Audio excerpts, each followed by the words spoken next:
খেতে খুব ইচ্ছা করে ললিপপ থেকে যেভাবে খাই মুর্শিদ ভাই বান্ধবীরা কই আর কি হ্যাঁ যা কথা কই আজকে আরো করবেন বেশি করে যা খাইছি বিশ্বাস করো আর মনে পড়ছে তোমার একটা ভাই আজকে যে মুরগি ভাগ করছে কালকে মুরগি ভাগ করছিলাম আজকে মুরগি ভাগ করছে দেখেন কেমন হ্যাঁ আন্টি ভাগ করে দেখেছি আমি কি খাই দেখছি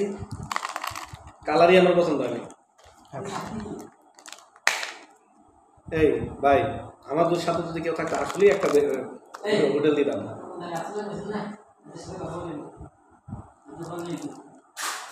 কি ভাই হ্যাঁ বাবুসি নতুন লোক দিব মাল দেয় নেবে মাল দেখে নিন যাদের বাড়ি একদিন কম যাওয়া লাগে হ্যাঁ কি মুর্শিদ ভাই না ভুল করলাম ঠিক আছে